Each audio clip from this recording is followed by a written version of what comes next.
Hey guys, well, new year, new format. Sonia and I are really doing our best to really help explain the nuances of relationship in relation to hormonal fluctuations and changes. And so the whole idea is that we will dialogue and hopefully share some points that are worth sharing.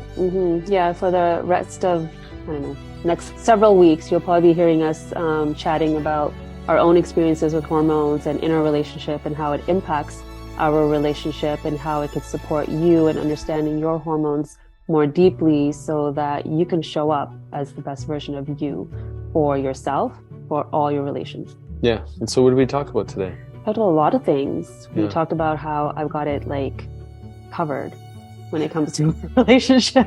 Humility is really, big with this one. But I'm just kidding. You actually asked talked about some hard questions. evolution. Evolution of a relationship. Yeah. Mm-hmm. And that change is a constant. Mm-hmm. That's a reality. And then how do we Mm-hmm. dance in life together, Mm-hmm. knowing our hormonal rhythms? Yeah, and why that's so important for a couple to understand each other better. So enjoy. Let us know what you think of this new format, and we've got lots more to come. Yeah. So one of the things I think that we've all really recognized over, maybe our own life or over the past few years is that community is so important. Mm-hmm. And having a safe space to really reflect on what's important, and obviously with regards to your health, but also just other aspects to life. Mm-hmm. Yeah, we've had different conversations with different guests, even our own patients and each other, about that safety piece, that without safety, healing actually can't occur.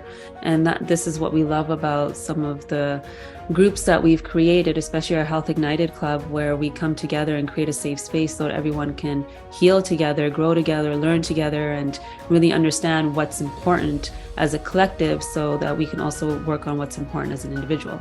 Yeah, and it's interesting because I think there's so much information in the world, right? Mm-hmm. And it's easy to get lost, and there's all the how to solve this problem, how to work on this aspect of your lifestyle. And what Sonia and I do is we've got a wide range of different mentors and including the podcast guests that we've got a chance to connect with.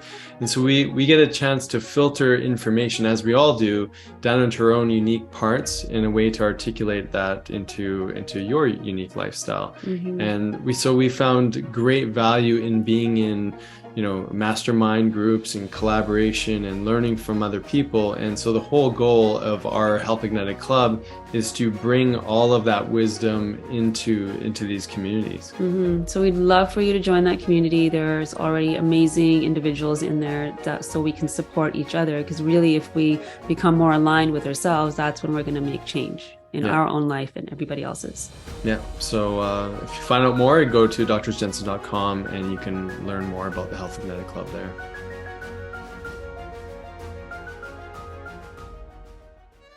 Hello, my love.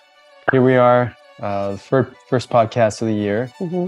And we're going to be chatting all about our relationship and how it relates to our hormones, and what that means for our health and our healing, and really actually what that means for our longevity, or the way that we like to refer to it as your health span. Mm-hmm. Right? Yeah, it's funny because I think it was 2012 where you brought in this idea that we should focus on hormones, and I was so resistant to it. Why were you resistant? Well, I think more resistant because it was mostly focused on BHRT, bioidentical hormones. But I think I always thought I would have a practice physical medicine was my thing. And then you brought in hormones and we started learning more. And now everything I do is hormones. So you're welcome. I guess. Thank you. Isn't that funny, right? Yeah. I feel like that happens a lot with our business. Not always. I mean, I would say more lately, it's been you that's been the creative genius. I'm not going to say that I was a creative genius, but I think that there was an opportunity to really learn more, very specialized, very niche into an area that we were both had interest in, but it was also an area that was really not taught in our naturopathic training. No. And so hormones were talked about and we sort of related to them. And hormone balancing came up with herbology and things like that, a little bit with nutrition, but this whole world of BHRT and really understanding deeply what it means to have optimized hormones. Yeah, that came with the introduction of Ron Brown, right? Yeah, and it kind of opened up doors of understanding the impact that the hormones actually have in the body, and especially in relationships. I remember this one patient who came in, I think maybe we shared this story before, but we had seen his friends who were a couple individually. And then he came in, I think, to get some IVs done. And he was like, do you guys realize you saved a marriage? And we had no idea. Yeah. We knew that they were going through things, but we didn't know how it evolved afterwards and what happened. And just hearing that really sparked more of an interest for me of like, wow, like these chemical messengers that we don't know anything about, we're not taught anything, even though they influence our everyday life from the moment we're born till the moment we're gone, and yet we have zero understanding, and they can influence everything, our relationships, and which is like the most important thing in this lifetime. Well, it's interesting because when we first brought in that program into our clinic, we had reservations about it because we as naturopathic doctors, we keep thinking about how do we find the most holistic, most natural, least invasive way to help someone with their health. And I know that we were feeling conflict with bioidentical hormone therapy, even though it was, natural. Right. Yeah. You want to talk a little bit about that? Because I think it's super interesting. Yeah, I think just because of our training, I think that's anybody that goes through a certain type of training, you get, what's that word? Indoctrinated into that way of thinking. So then we thought anything from a conventional medical perspective wasn't the right way. And we weren't being true to like how we were trained. And yet now that the more we understood it and the results that we saw in people, and like, again, going back to that relationship, I mean, women coming in with like no libido, no desire or motivation for life, like depressed and put on antidepressants, hot flashes, like all these things, not sleeping. So then that's impacting their career. It's impacting how they are with their children and everything, their ability to lose weight or not lose weight.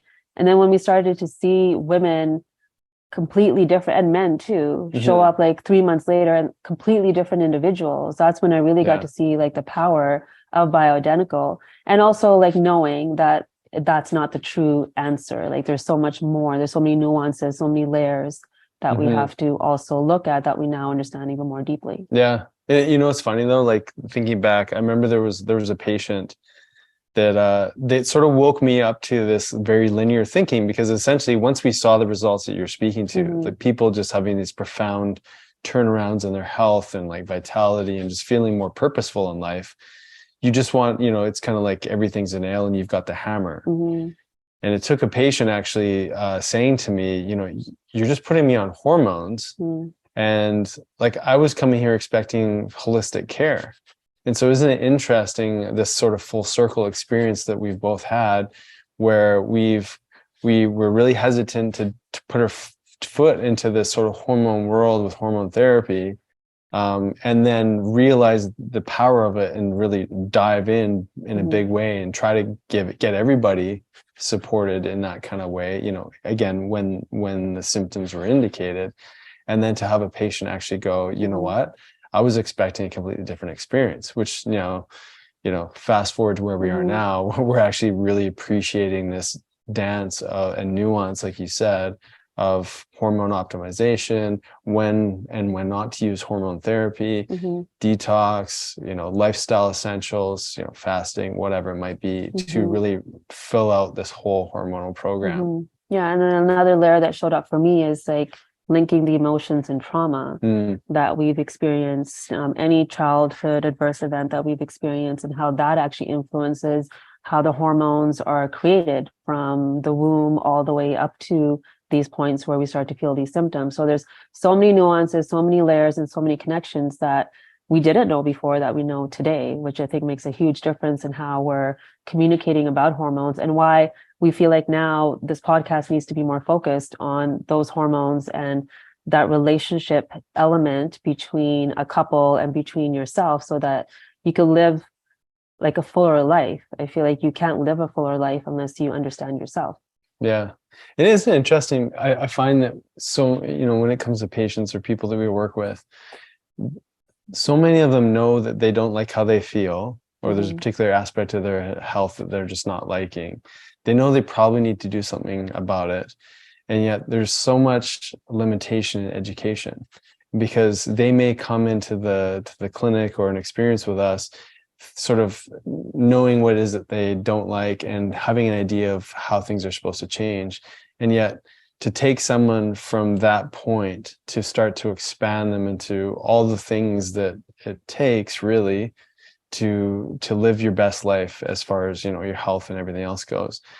This idea of relationships and making better connections, that self-love, self-care, like all of these components really come into play. And so, you know, I would love to hear maybe a little bit of like your experience of helping to lay that foundation for people, that this journey that people go on is really an opportunity to find out more about yourself, to know thyself, Mm-hmm. right? Yeah. Well, I think like for my practice anyways, reached a point where everyone showing up knows that they need to work on their hormones. So the first thing that I do is go through testing. But then after the testing is done, being able to relate that test to their everyday challenge, like showing them that, you know, the reason why you're feeling irritable with your partner at this time of the month, or the reason why you're feeling more anxious and all of this is because you can see that your hormones aren't optimal. They're not working the way they're supposed to. So as soon as you bridge that gap for somebody, that it's not just in my head, I think that's the biggest piece. A lot of, I'll speak from like a women perspective, they go to the doctors not feeling like themselves, but can't really explain what's going on, have all these symptoms showing up, feeling that lack of motivation, and the only response they get is either it's in your head, or well, you're aging, or here's an antidepressant and come back in 6 months, or whatever it might be. Mm-hmm. So when you can start to bridge that gap for people, there's a deeper understanding, and then also like a relief that, oh, it's not just in my head, there's something physiologically changing in my body that is leading to this behavior that I have, or this response that I have in my head, or these emotions that are showing up all the time that I can't always control. There's a reason behind it. So as soon as there's a reason, then there's more motivation to actually take action. Mm-hmm. Yeah, I mean, what a common conversation that is. Mm-hmm. For us to hear, you know, I'm feeling a certain way, and then my doctor prescribed me an antidepressant. You know, not to bash doctors. Again, we kind of started this conversation of our own personal awakening of, you know, here's a nail and we've got the hammer. You know, it's a similar kind of approach Mm-hmm. where like there's a symptom set that someone's experiencing. Well, let's try this drug. Let's try this. If that one doesn't work, let's try this one. You know, and this is sort of the existential crisis that I think everyone is in, is that there's many layers to address. There's a hormonal one, there's a nutritional one, there's a digestive one, there's a toxicity one, there's a relationship one. And so, you know, I think, you know, leading in with a test to at least shine some light on where there's disruption, but then, you know, bringing in all these other elements that are making up this moment that people are, or this life that people are in, Mm-hmm. as part of our challenge and the joy really of being able to work with someone. Mm-hmm. Yeah, and I think the conversation, the more we have it, the easier it becomes to have this conversation with the next generation. I think that's where it actually needs to start, that education around hormones and their impact. Right. Because when, you know, women are stepping into womanhood, there's like a clear change that's happened. They're now starting to bleed. So they realize that, you know, there's something changing in my hormones, the conversation a little bit easier. But when it comes to young men, there really isn't that conversation, because there isn't this big shift that happens. Mm-hmm. And yes, there's definitely changes that are happening in puberty. They're noticing their body changes, but there's no conversation around it. And even for women, there isn't a conversation around celebrating what's happened. So most of our young life, we're ignoring our hormones, or we're looking at them in a way that they're this challenging thing that are impacting my ability to go out, or my ability to work, or to have energy, or have cramping, or whatever's going on. And then we go to the doctors, they give us a birth control pill, and we just don't think about it again. So if we can start changing the conversation around hormones at a young age, then we can step into adulthood in a very different way. And then understand, okay, I'm off this month, my energy is off, like what's going on, like what's influenced my hormones that are now impacting my thoughts, my behavior, and my actions. Yeah, and to that point of like our youth, Mm-hmm. we think we're indestructible, Mm-hmm. right? And so we're doing behaviors and things, staying out late or partying or whatever that looks like, and sort of abusing our bodies. because we just assume that we're going to feel, or our resilience or recovery or whatever is just going to always be there. And then there's a point in time where, well, it's just not there anymore. And I would say that maybe there's also, some celebration in the suffering, in the sense that, we can stay up late multiple nights in a row, and it's like really challenging to get up and going, but it's part of like the social norm that of being sort of a low functioning human for a few days. There's some acceptance in that, and there's like not realizing or recognizing the impact. So to your point of education, I think like, just stirring up conversation around recovery and around healing and around what does it mean to feel your best as often as you can. And then are we willing to take responsibility when we're not, doing all the things that are really supportive for our health? And knowing that if we don't have an understanding, it's going to influence the choices that we make. Like there's been studies showing women on birth control will choose different partners than those that are not on birth control. So it's going to impact those decisions in your life. It's going to impact even your career path, which they've actually shown women on birth control have more of this like action oriented, more of this yang energy. So they choose different paths in their career than those that aren't. So there's all these like nuances that we don't understand, and yet they're going to influence all of our major decisions that we make. So as long as we have an understanding, so if a woman on birth control has an understanding that, hey, this might influence how I feel about my partner and the kind of partner that I attract, we may question a little bit more, or we may have a deeper understanding of like, well, what if I take myself off of birth control for a few months? Will I feel the same? Like all of this is happening in the brain, like our biochemistry is being changed by that little pill. So imagine if the environment isn't optimal, our hormones that are supposed to be working for us, they can also work against us because of signaling that they're receiving. Yeah. And that's interesting when I think of like how that relates to men too. It's, we brought up something before, just around men needing to take something into completion. So, there's this idea or this energy that exists, and then there needs to be some sort of way to solve a problem, or maybe take that energy and go to the gym or something like that. There's some sort of action that really aligns with that hormonal expression. And I think that for many men, we can also get very one-tracked in our thinking. I have this energy, it must be given or put towards this, it must be put towards productivity.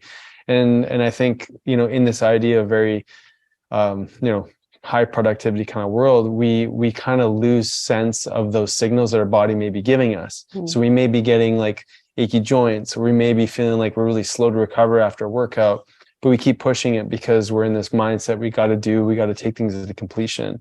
And so I think, as part of this conversation that you and I are having, it may also hopefully help men step into their self-love and self-recovery and self-acceptance, and knowing when it's time to take a rest day, or when it's time to take that energy that we're feeling and put it into something actually really creative. And it doesn't have to just be exhausted through physical activity. Right. Yeah. And that kind of goes into a conversation we've had before too, which we'll go into, I think, in further episodes, is like the yin and yang within men and women, or females and males. Like we all carry those energies, but sometimes a female can be more of that yang energy, which then will deplete our sex hormones, and then a man can maybe be more too much in the yang, and that's going to also deplete. So there's these nuances, again, if we understand the balance between the two and how we can like step into action and then step into rest and utilize the powers of both, it can create a lot of change. So how has understanding hormones helped you deal with me? Well, you brought up something interesting, which I think is going to tie to what you just asked me. Okay. And that's this idea of change. Like change is the only constant. Right. It's the only thing that's actually, we can either move into acceptance that change happens, or we don't. So like, in my relationship with you, you changed pre-kids, during kids, post-kids. And, now that our boys are 8 and 11, it's like we're also now in a phase of our relationship where we're finding more time with one another, where definitely in the younger years, it was like you and baby, or me and baby, and probably more you and baby, right? And so I think that idea of there's a different season of life, and the changes that you go through are going to impact me and vice versa. And I think that many people in relationship, when there's not this inherent desire for connection, like you and I, despite the craziness, I feel very comfortable and confident that like our compass pointing north is always together. And sometimes we can veer off because we're feeling maybe resentful or challenged or distracted or whatever it may be. But when whether it comes through an argument or it comes through, like conversations like this, where we can actually find our compass again, because at the end of the day, we know that you and I thrive when we're in connection. You didn't really answer the full question. Can you ask it again so that I can like be more specific? But I just thought that you brought up something really important with change and just how relationships change, and are we willing to be steady in that new version of the relationship as time goes on? So let's relate that to hormones. So you spoke about pre-kids for me. So again, my hormones would have been doing something completely different. And then during those early years, and pregnancy, of course, hormones are changing, but post-pregnancy, women lose about 15% of their testosterone. So what is that? 1.5 with each child. So if we look at that statistic on its own, that's like a big drop in libido. So that's going to change how couples are relating to each other. The other thing that happens right after baby is progesterone completely drops. And so a lot of women have, those moments of sadness and challenge because there's grief around the body. There's grief around you as a woman, as an individual, because now things have changed. Even though it's a good change, there's a lot that's happening at that time. And then every level of motherhood, there's levels of grief and re-establishing your relationship with yourself. And in all of that, there's the hormonal chaos. And women today are becoming mothers later in life. So our physiology it's not really catching up to our lifestyle as it should. It might in the next several years or decades or whatever. But at this point, starting 35, things start to change in a woman's hormones. But I had my last child at 35, and some are having them in their 40s.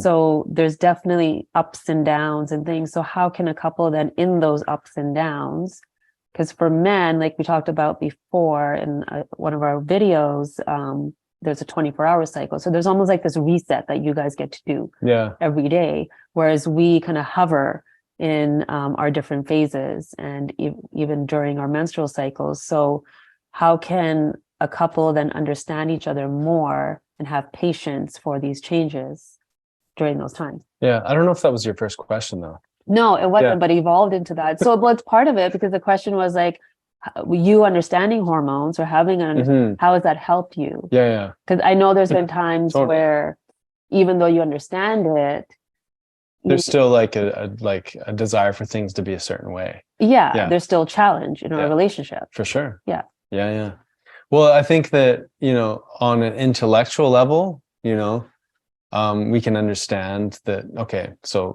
my wife is nursing, she's sleep deprived, she's, still a businesswoman, still, mothering, still being a wife, still doing all the things that she would normally do. That must be really depleting on her hormonal system. I could probably know that cognitively, but I think the emotional body wins. Because the emotions are so wrapped up in the moment. So I think it takes patience and practice. So, what I've learned, and I haven't mastered this, but what I've learned is that, having an appreciation of that, I can more see through your eyes of like probably where you're at, and probably look at some of the impact of the surroundings, the environment, maybe even your sleep quality, or, however things, your digestion, how that's going to impact your hormonal system. And so I can intellectually feel that, and yet I don't always show up my best emotionally, because maybe emotionally I'm sitting in expectation, or maybe there's some resentment there, or some longing for connection, and that may win. And yet at the same time, I can have this dialogue knowing that, she's balancing a lot of plates right now. So I think that it's an evolving learning experience. But I think that why this conversation is so important, though, is that hopefully, men and women, or, whatever your partner, is going through, maybe you can appreciate that there's this whole hormonal juggling experience that's going on. And so I think that's why these conversations are important. So yes, it's helped. And yes, I've had to really learn more about my emotional responses to situations and and integrate really this understanding with my emotional experience. What about you? Like, what have you noticed in your own hormonal education and how that impacts relationship? Well, I think there's a difference though. So we were talking about that 24-hour cycle, and we talked about andropause. So there's obvious changes that happen through the years, like through your 30s and then 40s. With you, I feel like it's a bit different because I know you take care of your health. So for you, like I know your estrogen's okay, your testosterone's okay. Your mood is usually pretty like happy. There's definitely some challenges that we have with each other that can show up. So I don't think I'm fine. That was the conclusion? That was really? That's fascinating. How to answer it because I haven't thought about it from this perspective. Okay, well, let me sort of repeat back what you said with regards to cycles, because what I noticed for my own self is that I could have a down day. I could also be interpreting like my to-do list and feeling more overwhelmed. I've come to understand that I'm not going to make decisions based on, my energy state in a moment. I know that my energy will fluctuate through the day, and like depending on if I exercise or how well my exercise was in the morning, did I hydrate well? Like I sort of categorize all these different factors into my ability to meet a challenge. And the challenge doesn't have to be you, but it could be. But it could also be something with work or with a patient or with the kids or like life or what have you. I know that I can come back to a problem in an hour, 2 hours, another day, and actually have a completely different experience of the challenge. Even like you and I. So if we're like, I'm usually just for the record, as you know, I'm usually the one who usually tries to make things better. I'm usually more articulate when it comes to trying to be the problem solver, where you're really good at just kind of letting me go through my emotional challenge, and you give me space. And it irritates me sometimes for sure. But I know that in a little while, there will be a change in the hormonal cycle. I will be out of that cortisol dominant state, which is sort of shutting down testosterone. And I can fluctuate my mood based on what the hormonal rhythm is going to do in that next moment, which could be an hour later, a day later, or what have you. So I noticed for me that sometimes just waiting, like that you taught me patience and sitting with something, it's allowed me to actually like appreciate that I can come at a challenge with a different energy altogether. So then I guess I will have to admit that I don't always tap into that. So if I want something solved in that moment, and that's what's playing out for me, I'm not thinking in my mind, oh, in another hour, maybe I'll bring this up again, because the answer might be different. I want it in that moment. Yeah. So that's where it could be a little bit different for counterparts. Yeah. No, well, I mean, if you think about, let's say you've got a to-do list and something on the list requires efforts on my part. You're busy in your list and you want to check some boxes off. Me, I've got a whole different experience going on. Yeah, I'll give you an example. We've been talking about the kids doing extra soccer classes. Right. And I think I brought it up now 4, maybe 5 times. Right. And it's still hovering in my mind. Because it hasn't gone to completion. It hasn't gone to completion. Right. And I've put it on you to bring it to completion because you brought it up. And every time I bring it up, you say, yeah, I'm going to do that, or I'm going to look into that. Yeah. So then what does one do with that? Because your 24-hour cycle has already come and gone. It's exhausted itself. For several weeks. Yeah. So what do we do with that? Yeah. In a relationship? Well, I mean, not to break down that particular, that one scenario. I would, often I think what I say is that, on my end, it all has to do with prioritization. So Right. that's clearly, you know, on your end, it's like, why the hell doesn't he solve this problem yet, or this situation? And on my end, it's not high enough on my priority list to be top of mind. You know, again, not going into details. They're already in soccer. They're in swimming. Like, there's a whole lot of stuff going on. Not swimming anymore. Not anymore. Yeah. But now it's the holidays, right? So this is the other difference, right? Male, female brains. And we'll go into this in some other episodes too, that for female brain, like, we're always crossing between the left and right hemisphere. Yeah. We have all these different tracks going on. So in October, I'm already thinking about what they're doing in January, because I know I need to get organized. Whereas for you guys, the one track, what's happening, you're either on the left side or you're either on the right side. So it's very in the moment, which is like a blessing. And what we have is also a blessing, but it can also be challenging when you come together and trying to build a life together and create that balance. For sure. Yeah. So definitely we'll be talking more and more about these things, because those are also influenced by our emotions, which are also influenced by our hormones. And you brought up resentment, because that's a huge one that can start to show up in a relationship when these needs that we have are not being met, in a sense that I have a certain way I want to move through life, and you have a certain way that supports your operation. And if that's not syncing up together, that's what creates a challenge. And then it creates the rise in the cortisol, and then it creates down regulation of all of our sex hormones. And then now there's disconnect within our own physiology, but also in the relationship. So these are things that I think are going to be really important to talk about in the coming podcast. Yeah. So, I mean, let's close out this podcast with just, you mentioned after I asked you a question that you had everything sorted out. Well, now I realize I probably don't. So okay, so let's go back to that original question. Knowing what you know about the hormonal system in relationship, how's that serving you and helping you understand me, yourself, and like a dynamic that can play out? Yeah. So me understanding me helps me navigate my responses that are going on in my mind at certain times of my cycle. So I know right after a bleed, my responses to you are very different in my mind. There's more patience, there's more understanding. But as soon as I ovulate and I'm stepping into more of that progesterone zone, that patience is a little bit lower. I want more space. I'm looking at things very differently. So there's more reactivity. So I know in those 2 weeks, I have to pause more before speaking. So that's how it's helpful for me. And so are you successful in really not always? I feel like it's getting better. You also include me in the conversation a little bit. Too. Right. Yeah. And I even try to include the boys. Yeah. Especially right before my period or during, of like, these are the things that are happening, so that they start to understand too.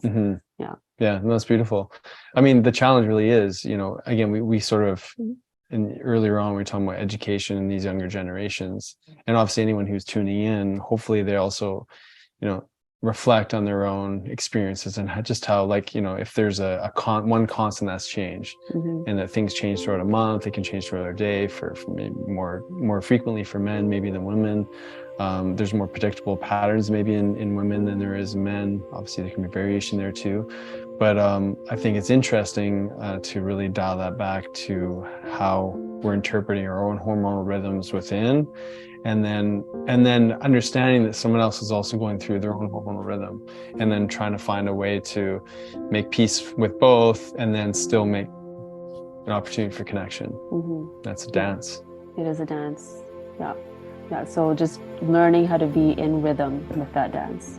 Yeah. So we got some work to do. That's okay. Yeah. Okay. I love you. Love you too.